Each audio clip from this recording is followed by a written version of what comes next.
오늘 우리에게 주시는 말씀은 빌립보서 2장 17절에서 18절입니다.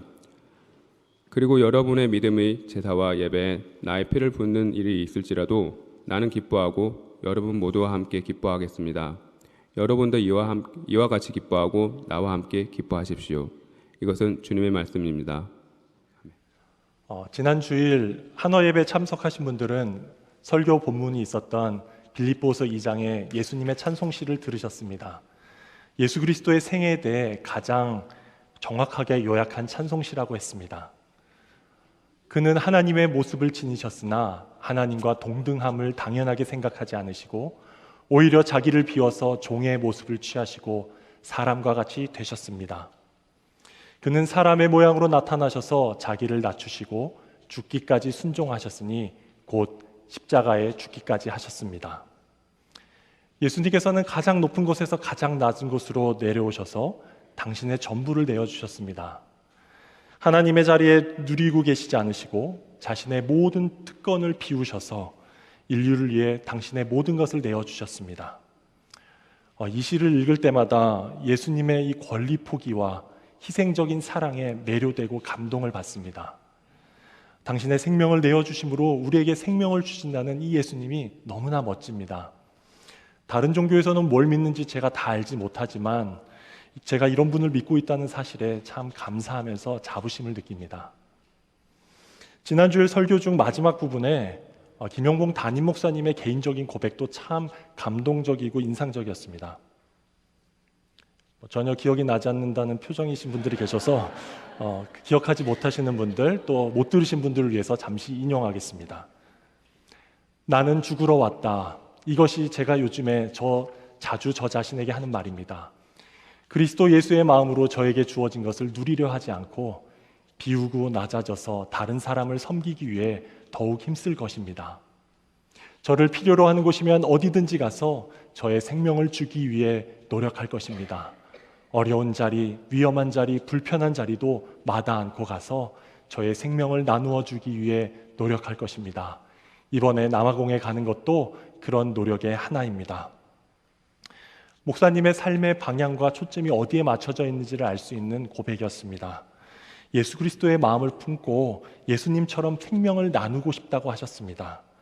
더 낮아지고 희생하려는 목사님의 그 진심이 느껴져서 저는 이 설교문의 이 부분을 여러 번 반복해 읽었습니다. 다른 교회 목사님들이 어떤 고백을 하시면서 사시는지 저는 다 알지 못하지만 이런 고백을 하시는 목사님과 같은 교회에 있다는 사실에 감사하고 자부심을 느낍니다. 우리에게는 이렇게 훌륭한 신앙의 대상이 있고 또 우리는 이런 좋은 교회에 다니고 있습니다. 그런데 이 사실에 만족하고 있어서는 안 됩니다. 문제는 바로 우리 자신입니다. 우리 각자가 어떻게 사는지가 중요합니다. 때론 내가 믿고 있는 예수님의 탁월함과 또 주변에 있는 훌륭한 분들이 있다는 사실 때문에 마치 나도 그런 사람인 것처럼 착각하고 살 때가 있습니다. 나 자신이 예수님께서 보여주셨던 것과 같이 낮아지고 비우고 섬기고 내어주는 삶을 살아야 합니다. 나 자신도 지난주 들었던 그 고백과 같은 삶의 고백으로 살아야 합니다. 저도 마찬가지입니다. 지난 한 주간을 보내면서 개인적으로 어떻게 하면 아낌없이 주는 인생에 조금 더 가까워질 수 있을지를 고민하였습니다. 그리고 그 과정에서 한 사람을 떠올렸습니다. 처음에는 그렇게 살지 않았다가 나중에 아낌없이 주는 인생으로 바뀐 한 사람입니다. 바로 사도 바울입니다. 빌립보서 2장 전반부에서 사도 바울은 예수 그리스도의 찬양시를 기록했었습니다. 그리고 2장 중반부에 가서는 개인적인 고백을 합니다. 바로 오늘 읽었던 이 본문입니다. 그리고 여러분의 믿음의 제사와 예배에 나의 피를 붓는 일이 있을지라도 나는 기뻐하고 여러분 모두와 함께 기뻐하겠습니다. 여러분도 이와 같이 기뻐하고 나와 함께 기뻐하십시오. 여기서 사도 바울은 나의 피를 붓는 일이라는 것을 말하고 있습니다. 피를 붓는다라는 표현이 신약 성경에는 2번밖에 나오지 않는 낯선 표현인 것을 봅니다. 이 부분을 이전 성경에서는 내가 나를 전제로 드릴지라도 라고 번역했습니다. 영어로는 If I'm being poured out like a drink offering 이렇게 되어 있습니다. 여기서 말하는 전제 혹은 drink offering은 구약 시대에 행해졌던 각종 희생 제사 중에 하나였습니다. 드리는 방식에 따라서 제사를 구분해 보면 불로 제물을 태워드리는 화제가 있고, 제물을 들어 올리는 거제가 있고, 제물을 흔드는 요제가 있고, 또 마지막으로 부어서 드리는 전제가 있습니다. 제사의 마지막 단계로 제물 위에 포도주나 술, 기름이나 피를 부어서 드리는 제사 의식이 전제였습니다. 전제는 더 큰 제사에 수반되는 본 제사를 완성시키는 작은 제사 의식이었습니다. 사도 바울은 자신이 그 전제가 되기를 원했습니다. 어떤 제사의 마지막 단계에서 자신의 피로 제사를 마무리하는 그 역할을 하고 싶었습니다. 사도 바울이 자신의 피를 붓기 원했던 제사가 어떤 제사였냐면 여러분의 믿음의 제사와 예배라고 했던 제사입니다. 즉 빌립보서의 수신자인 빌립보 교인들의 믿음의 제사입니다. 빌립보 성도들의 믿음의 제사란 또 무엇이냐면 읽진 않았지만 앞선 9절에 나오는 13절 말씀, 두렵고 떨리는 마음으로 구원을 완성하라. 15절에 나오는 구부러지고 뒤틀어진 세대 가운데서 하나님의 흠없고 순결한 자녀가 되어라 라는 것들을 함축하는 제사입니다. 즉 모두 빌립보 성도들의 믿음의 성숙과 연관되어 있는 제사입니다. 그러니까 사도 바울은 빌립보 교인들의 믿음의 성숙을 위해서라면 자신의 죽음을 기쁘게 여길 것이다라고 고백했습니다. 빌립보 교인들의 믿음이 자라나는 것을 위해서는 자신의 목숨까지도 기뻐하며 바치겠다고 고백했습니다. 빌립보 교인들의 신앙을 위해서라면 기꺼이 아낌없이 자신의 생명을 드리겠다라는 선언이었습니다. 제물 위에 전제가 부어지는 장면을 보여주듯이 자신의 마지막 피 한 방울까지 자신의 생명을 온전히 부어드리고 싶어하는 사도 바울의 마음이 느껴지는 것 같습니다. 바울은 이러한 고백을 하면서 한 번 더 함께 기뻐하자고 권면합니다. 여러분도 이와 같이 기뻐하고 나와 함께 기뻐하십시오. 사도 바울은 빌립보 교인들을 위해 자신의 삶을 모두 쏟아붓는 것이 정말로 기뻤습니다. 억지로 마지못해서 겨우 하는 게 아니라 영혼 깊은 곳에서부터 우러나오는 기쁨과 감격이 있었습니다. 그런 그가 자신과 함께 이렇게 기뻐하자는 요청을 하는 것은 자신과 동일한 믿음과 소망을 갖자라는 요청이었습니다. 이렇게 살다가 이렇게 죽는데 영원한 기쁨이 있을 것이니 이 기쁨으로 함께 살다 죽자고 초청하는 것이었습니다. 빌립보서에서 이런 고백을 했던 사도 바울의 생애를 돌아보면 그의 입술의 고백과 삶의 고백은 일치하였습니다. 사도 바울은 평생 도보로만 최소 10,000마일 이상의 거리를 다니며 복음을 전하고 다른 사람들을 섬기고 교회를 세웠습니다. 사도행전 20장 34절과 35절에 따르면 그는 다른 사람들을 섬기는 데 있어서 자신과 자신의 일행들에게 필요한 여비를 스스로 일해서 마련했습니다.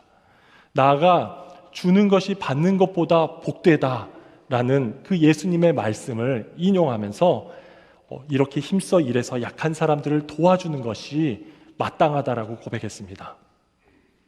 또 고린도서 11장 24절 이하에 따르면 그는 그렇게 다른 사람들을 위해 살지만 많은 어려움과 고통을 겪었다라는 말도 덧붙입니다. 여러 교회들을 세우면서 방문하는 가운데 수도 없이 매 맞고 채찍질 맞고 돌로 맞았다고 했습니다. 또 못 자고 줄이고 목마르고 굶고 추위에 떨고 헐벗었다고 했습니다. 이렇게 육체적으로만 힘들었던 것은 아닙니다. 모든 고난과 수고를 뛰어넘는 그의 주된 관심은 모든 교회를 염려하는 염려라고 했습니다. 항상 자신이 개척한 교회들, 또 교회 안에 있는 교인들을 생각하며 염려 가운데 살았습니다. 이처럼 바울은 자신의 삶의 모든 재물, 에너지, 시간, 마음, 그리고 자신의 생명까지 아낌없이 주는 삶을 살았습니다. 그런데 바울이 처음부터 이렇게 살았던 것은 아닙니다. 원래는 아낌없이 주는 사람이라기보다는 빼앗고 괴롭히고 죽이는 사람이었습니다. 그는 자신의 종교적, 정치적, 역사적 신념에 따라서 이스라엘의 전통 신앙을 훼손한 그리스도인들을 없애버리고 싶어 했습니다. 분명 이전에는 완전 다른 사람이었습니다. 그런데 그랬던 그의 삶이 어떻게 언제 바뀌었습니까? 그의 삶의 변화가 시작된 계기가 있습니다. 우리가 잘 알고 있는 사도행전 9장에 나오는 다마스쿠스 도상에서의 사건 때문입니다. 사도행전 9장에 따르면 그는 살기등등해서 그리스도인들을 잡아 죽이려고 다마스쿠스까지 찾아갔습니다. 거기는 예루살렘에서 140마일이나 떨어진 곳이었습니다. 근데 그때 하늘에서 밝은 빛이 그를 둘러싸더니 한 음성이 들려왔습니다. 부활하신 예수님의 빛과 음성이었습니다. 이후 바울은 앞이 보이지 않는 상태에서 아나니아라는 사람을 만나고 안수를 받고 회복되었습니다. 그리고 며칠이 지나지 않아 놀라운 변화가 그에게 시작되었습니다. 그가 사람들을 잡아 죽이려고 했던 그 회당에 들어가서 곧장 복음을 전하며 즉각적으로 아낌없이 주는 인생을 살기 시작했습니다. 사도행전 9장에는 간단하게 기록되어 있지만 바울의 다른 고백들을 보면 바울이 빛에 둘러싸여 예수님의 음성을 들을 때 몇 가지 일들이 더 있었던 것으로 보입니다. 같은 내용을 기록하고 있는 사도행전 26장에 예수님께서 바울에게 이렇게 말씀하신 내용이 나옵니다. 자, 일어나서 발로 딛고 서라. 내가 내게 나타난 목적은 너를 일꾼으로 삼아서 내가 나를 본 것과 내가 장차 내게 보여줄 일의 증인이 되게 하려는 것이다. 여기서는 예수님께서 직접 바울에게 나타나셔서 말씀하시는 것처럼 말씀하십니다. 사도 바울은 자신이 경험한 일을 다른 성경에서 계속 이런 식으로 표현합니다. 그 후에 그리스도께서 500명이 넘는 제 형제 자매들에게 나타나셨는데 맨 나중에 다리 차지 못해 난 나에게도 나타나셨습니다. 또 하나님께서 그 아들을 이방 사람에게 전하게 하시려고 그를 나에게 기꺼이 나타내 보이셨습니다 라고 했습니다. 바울이 다마스쿠스 그 도상에서 예수님을 만난 장면을 재구성해 보면 그는 시력이 멀 정도로 밝은 빛을 보았습니다. 그러나 빛만 본 것이 아니었습니다. 그분의 음성도 들었습니다. 그러나 음성만 들은 것도 아니었습니다. 자신에게 나타나신 예수님과 대면을 하였습니다. 바울은 그렇게 예수님을 보고 듣고 대면한 이 사건을 통해 아낌없이 주는 인생이 되었습니다. 지금까지 사도 바울이 예수님을 대면한 이 사건을 통해 아낌없이 주는 인생이 되었다는 말씀을 드렸습니다. 여기서 어떤 분들은 이런 생각을 하실 수도 있습니다. 그거는 사도 바울이라는 한 사람이 특별하게 독특하게 겪은 경험이지 않습니까? 라는 질문입니다. 그런데 지난 2000년의 기독교 역사를 보면 사도 바울만이 아니었습니다. 기독교 역사상 아낌없이 주는 인생을 살았던 사람들의 삶을 돌아보면 그들도 비슷한 사건들을 경험했습니다. 그 중에 한 분을 더 소개합니다. 13세기 이탈리아의 아시시의 성 프란시스라는 분입니다. 프란시스는 한 부유한 포목상의 아들로 태어났습니다. 그는 사치와 호사 속에 살면서 기사가 되는 것을 꿈을 꾸며 청년기를 보냈습니다. 그러던 1206년 어느 날 당시 24세였던 그가 산 다마니오라는 곳에 작은 교회에 있을 때였습니다. 그는 십자가 위에 예수님으로부터 들려오는 음성을 들었습니다. 프란시스야, 가서 나의 집을 다시 세워라. 나의 집이 허물어져 가고 있다. 라는 음성이었습니다. 처음에 이 말을 들은 프란시스는 이 말을 문자 그대로 받아들여서 여러 교회들을 다니며 건물을 보수하는 일을 힘썼습니다. 그러나 그 말씀은 보이지 않는 교회, 온 세상을 섬기라는 의미였음을 나중에 깨닫게 됩니다. 이후 그는 가진 소유를 팔아서 가난한 사람들을 돕기 시작합니다. 돈이 떨어지자 아버지 상점으로 가서 옷감 두루마리들을 팔아다가 나눠주기도 했습니다. 이후 입고 있던 옷을 벗어던지고 알몸이 된 그 유명한 사건은 그 직후에 있었던 일입니다.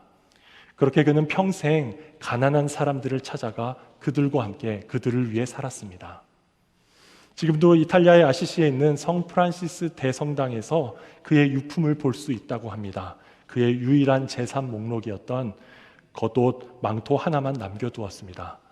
그는 예수님을 만나 예수님의 음성을 듣고 아낌없이 주는 인생이 되었습니다. 이외에도 더 많은 사람들을 예로 들 수 있습니다. 존 웨슬리, 조나단 에드워즈, D.L. 무디, 마더 테레사 등등 그들 각각을 생각해보면 다양한 방식으로 예수님을 만나는 경험을 했습니다. 마지못해 기도회에 참석했다가 성경 한 말씀 한 구절을 묵상하다가 주일학교 선생님의 신방을 받다가 기차를 타고 가다가 뜨거운 주님의 은혜를 경험합니다. 진리를 마음 깊이 깨닫습니다. 깊은 감동을 받습니다. 나의 빛이 되라라는 주님의 음성을 듣습니다. 각 사람에게 맞는 방식으로 예수님께서 찾아오셨습니다. 예수님께서 나타나 주셨습니다. 빛을 비춰주셨습니다. 음성을 들려주셨습니다. 그리고 그들은 모두 아낌없이 자신을 주는 인생들이 되었습니다. 그들 모두 기쁨으로 자신의 재물과 시간과 에너지와 마음과 그리고 생명까지 전제와 같이 부서 쏟아붓는 인생이 되었습니다. 지금까지의 내용을 이렇게 정리할 수 있습니다. 예수님을 만난 사도 바울은 아낌없이 주는 인생이 되었습니다. 성 프란시스, 존 웨슬리, 조나단 에드워즈, D.L. 무디, 마더 테레사 모두 아낌없이 주는 인생이 되었습니다. 그렇다면 이제 다시 우리 자신에게 질문을 해봐야 할 때입니다. 나는 예수님을 만났는가? 나는 아낌없이 주는 인생이 되었는가? 이 질문에 대해 우리 각자의 다양한 답변들을 예상해 볼 수 있습니다. 우리 중에 어떤 분들은 나는 아직 예수님을 만나지 않았기에 아낌없이 주는 인생이 되지 못했습니다라고 하실 분들이 계실 수 있습니다. 그 중에 나도 예수님을 간절히 만나고 싶었는데 아직까지 못 만났기 때문에 그렇습니다라고 말하실 분들도 있을 것입니다. 혹시 그런 분들이 계시다면 걱정하지 않으셔도 됩니다. 정말 예수님을 만나고자 하는 간절함이 진실하다면 반드시 만나실 것입니다. 예레미야 선지자가 선포했던 말씀을 기억합니다. 하나님의 말씀입니다. 너희가 나를 찾으면 나를 만날 것이다. 너희가 온전한 마음으로 나를 찾기만 하면 내가 너희를 만나주겠다. 나 주의 말이다. 주님께서 나를 찾고 찾는 자가 많을 것이라고 하셨습니다. 구하고 찾고 두드릴 때 반드시 가장 좋은 곳으로 응답하신다고 하셨습니다. 그 주님을 언젠가 만나게 되실 것입니다. 또 우리 중에 혹시 나는 아직 예수님을 못 만났는데 솔직히 만나고 싶지 않아서 그랬다라고 하실 분들 계실지 모릅니다. 또 오늘 설교를 듣고 나니 예수님을 더 만나고 싶지 않게 되었다라고 하실 분들이 계실지도 모르겠습니다. 일단 만나고 나면 아낌없이 다 주는 인생이 된다고 하니까 더 부담스럽다고 느끼실지 모르겠습니다. 혹시 아낌없이 주는 인생으로 바뀔까봐, 내 삶이 획기적으로 변할까봐, 앞서 말씀드린 분들처럼 빈털터리가 될까봐 예수님을 만나는 것이 주저되시는 분이 있으시다면 이 진리를 기억해야 되겠습니다. 예수님의 말씀입니다. 자기의 목숨을 사랑하는 사람은 잃을 것이요, 이 세상에서 자기의 목숨을 미워하는 사람은 영생에 이르도록 그 목숨을 보존할 것이다. 성경에 일관되는 역설적인 진리입니다. 사랑하고 보존하려고 하는 사람은 잃을 것입니다. 기꺼이 미워하고 잃어버리려는 사람이 보존할 것입니다. 움켜잡으면 잃어버릴 것입니다. 아낌없이 주려는 사람이 가장 중요한 것을 끝까지 지킬 수 있습니다. 또 혹시 우리 중에서 나는 예수님을 분명 만났었는데 그럼에도 불구하고 아낌없이 주는 인생이 되지 못했습니다 라고 하실 분들이 계실 수 있습니다. 과거에 분명 예수님을 만났습니다. 주님의 빛을 보았습니다. 주님의 음성을 들었습니다. 내게도 주님이 나타나 주셨습니다. 그리고 나서 나도 처음에는 바울처럼, 프란시스처럼, 무디처럼, 웨슬리처럼, 테레사처럼 살고 싶었는데, 그러고 싶었는데 그 마음이 꺾이는 일이 발생했습니다 라고 하실 분이 계실 수 있습니다. 아낌없이 주려는 인생을 살려다가 크게 실족하는 일을 경험하신 분이 계실 수 있습니다. 잊지 않았었더라면 좋았을 어떤 일이 일어났었다라고 하실 분들이 계실지 모릅니다. 그분들에게는 베드로와 엘리야의 경우를 말씀드리고 싶습니다. 엘리야와 베드로가 슬럼프에 빠져 있을 때, 낙심해서 주님으로부터 도망쳤을 때 주님께서는 굳이 그들을 다시 찾아가 주셨습니다. 어깨를 토닥여 주시든 마음을 토닥여 주시든 회복할 수 있는 기회를 다시 주셨습니다. 새로운 에너지 공급원이 될 만한 것을 먹여주셨습니다. 다시 달려갈 수 있도록, 다시 원래 자리로 돌아갈 수 있도록 도와주셨습니다. 우리 삶 가운데 예기치 못했던 사건이나 사고, 누군가의 죄와 악으로 넘어질 때가 있습니다. 주님께서는 우리의 삶을 그냥 두지 않으실 것입니다.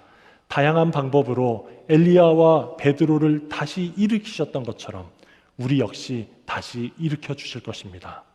바라기는 오늘 이 예배를 통해 또 우리가 받게 될 성찬을 통해 새롭게 일어서시는 역사가 있게 되기를 기도합니다. 마지막으로 저희 중에 그런 분은 거의 없으시겠지만 혹시 몰라서 과거 예수님을 만난 것은 분명한데 지금까지 버티고 저항해서 아낌없이 주는 인생을 스스로 거부했다고 하시는 분들이 계실 수도 있습니다. 예수님을 만났지만 내가 싫어서, 내가 원하지 않아서 변하지 않았다는 분들입니다.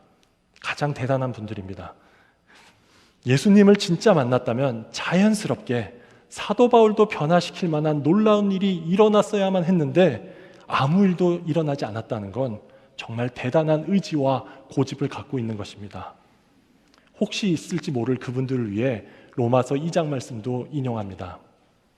그대는 완고하여 회개할 마음이 없으니 하나님의 공정한 심판이 나타날 진노의 날에 자기가 받을 진노를 스스로 쌓아 올리고 있는 것입니다.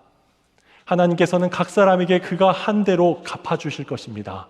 참으면서 선한 일을 하여 영광과 존귀와 불의의 것을 구하는 사람에게는 영원한 생명을 주시고, 이기심에 사로잡혀서 진리를 거스르고 불의를 따르는 사람에게는 진노와 분노를 쏟으실 것입니다. 거부하는 완고한 마음, 회개하지 않으려는 반항하는 마음을 어서속히 내려놓을 수 있기를 원합니다. 하루속히 하나님의 진노와 분노의 마일리지를 쌓는 그 일을 그칠 수 있길 바랍니다. 심판의 날이 오기 전에 우리 자신의 모든 것을 아낌없이 줌으로써 영광과 존귀와 불의의 것을 구할 수 있게 되길 바랍니다. 이제 다시 질문을 반복합니다. 나는 예수님을 만났는가? 나는 아낌없이 주는 인생이 되었는가? 부디 이 질문에 대해 모두 긍정으로 대답하실 수 있게 되기를 바랍니다. 네, 주님. 저 역시 저를 찾아오셔서 빛을 비춰주시고 음성을 들려주시고 당신을 나타내 주신 그 주님을 만났습니다. 네, 저 역시 제 모든 재물, 시간, 에너지, 내 마음, 생명까지 아낌없이 주는 인생이 되겠습니다. 전제와 같이 마지막까지 아낌없이 기뻐하며 부어드리겠습니다. 부디 예수 그리스도와의 만남을 통해 아낌없이 주는 인생으로 변화되어 살아가시는 저와 여러분 되실 수 있기를 진심으로 기도합니다. 이 시간 함께 찬양하고 기도하고 싶습니다. 제가 어제 메일로도 보내드렸는데 나의 삶에 예수의 흔적 있으니라는 찬양입니다. 이 찬양을 함께 부르고 기도하겠습니다.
시간 함께 오늘 말씀을 기억하며 기도하겠습니다.